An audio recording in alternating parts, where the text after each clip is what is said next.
Well, hello. I'm in the mood for some clam chowder in a bread bowl. What do you say? Well, I took out eight little rolls, and these rolls they rise really fast in the beginning. I think they got like some super yeast in them or something, because the second time they don't really puff up and they won't bake up as nicely. So I like to hit this right as it starts getting to be room temperature. And all you need is well, you need a pan to put it in. Can of, we're going to go with Progresso this time. It's pretty good. Pepper and 8 rolls. So I will see you, soon. Yeah, I don't let them get too big. I noticed that they only want to rise for me really good the first time, so I'm going to go ahead and shape it now, and then we're going to let it rise. Just to use a little shortening.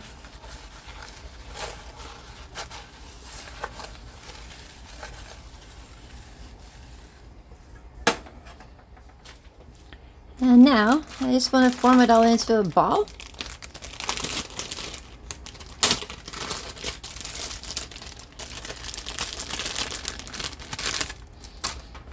And I want to kind of mash it together because it has a memory. It will come back apart. So I want to mash it all together. And it is kind of cold. But not, it's about maybe, I don't know, 60 degrees perhaps. So I just want to make sure I get it all combined together.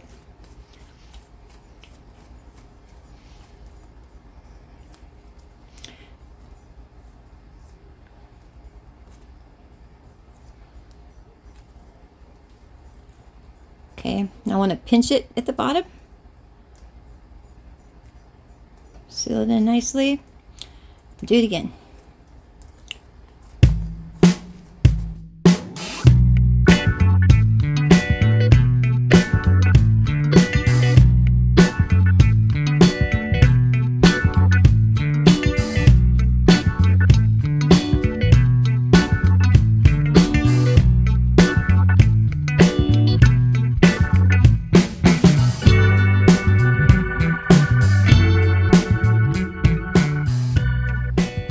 Just like that.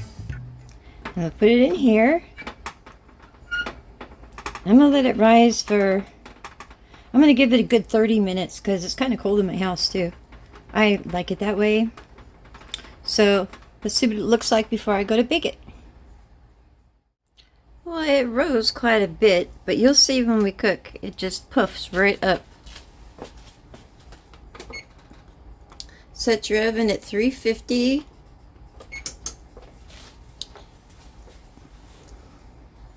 When it's already preheated, we're going to slip it right in.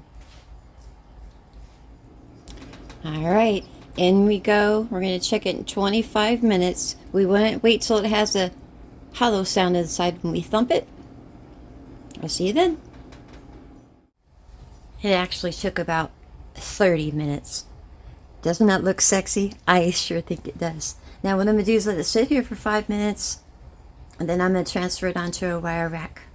That way it doesn't get soggy at the bottom. Okay, let's see how easily it comes out.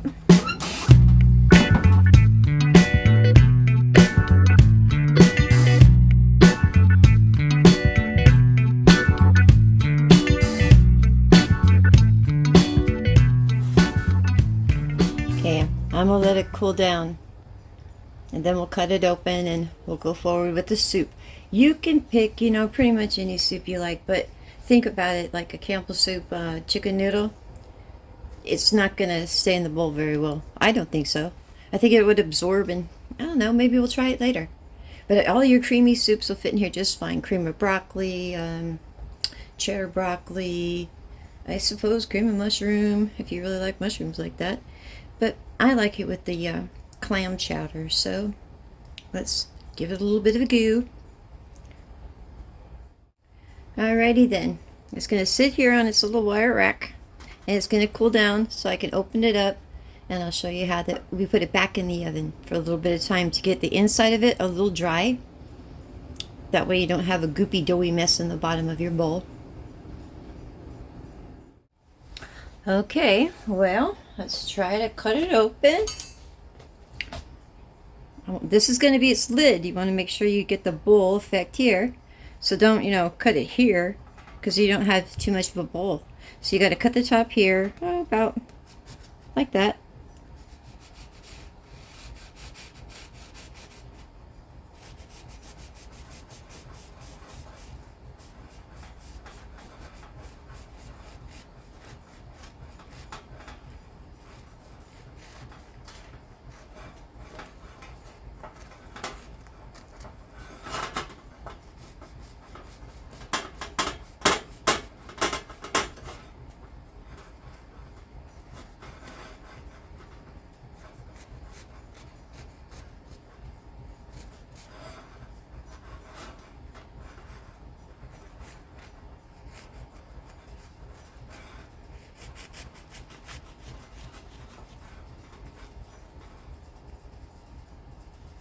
Aww.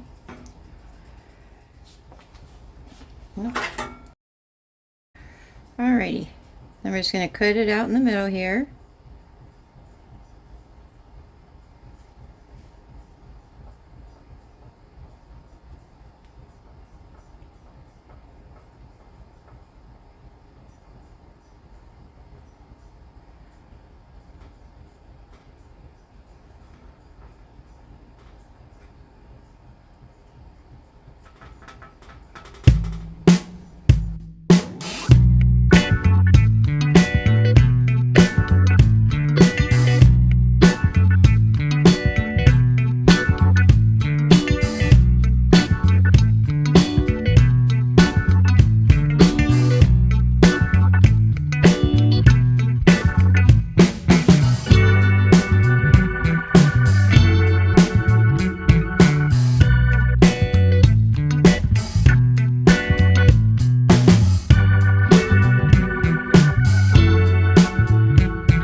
You don't want to make your walls too thin.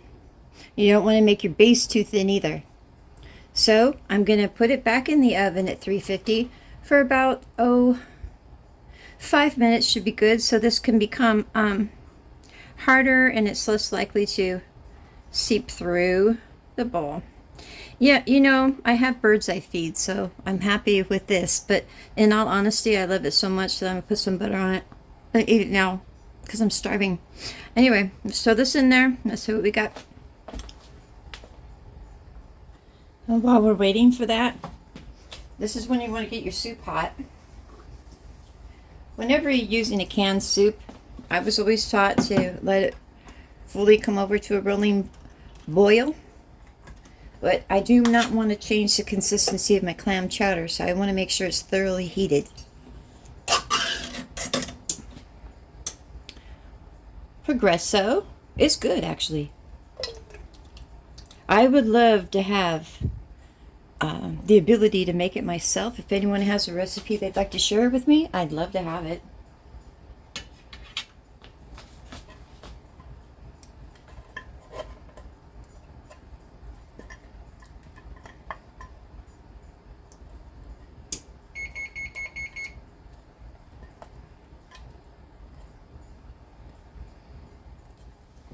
I took a little break there. I needed to make sure my bread didn't get scorched.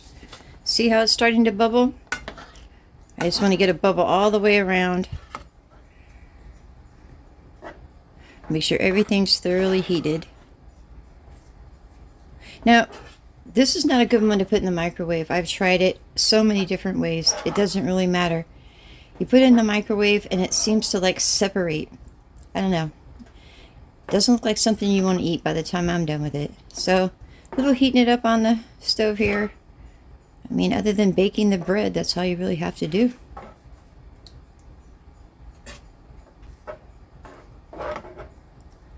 So you want to keep stirring because you don't want it to stick and burn at the bottom. Oh, I could tell you lots of stories about my burning to the bottom. I used to tell people, don't scrape the bottom.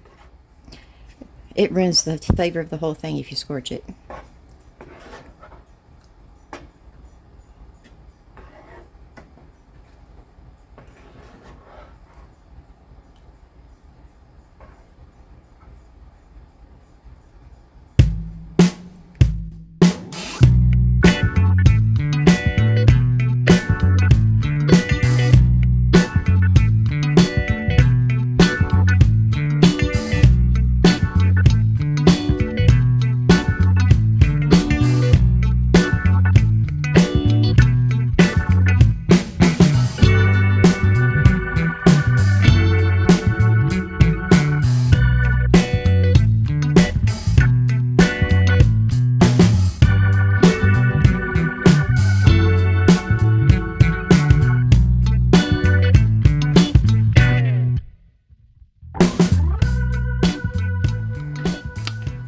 Perfect.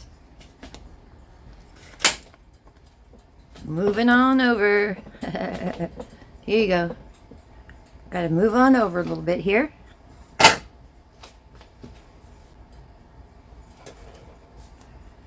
Got my little bowl. And I toasted my top a little bit too. It's going to get kind of soggy with the soup and everything, so at least this will be dry and it'll absorb a lot of the condensation and things. It won't become like doughy. So let's see how we go here.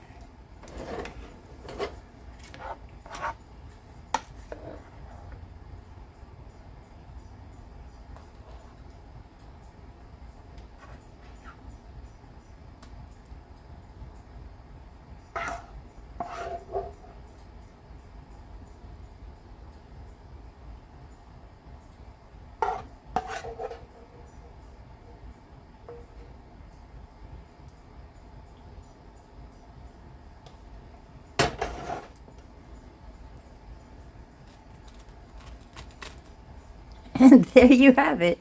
I know, it's kind of odd, but look. Browned nicely, because Rhodes rolls do. So, there you have it. I'm going to let it cool a tad before I go share it with my Henry. But there you go. That's how you make a bread bowl. All you really need is a can of soup. You can make your own too, but it's quicker this way. You guys have yourselves a lovely day, and you know I will as well. I'll talk to you later. Bye.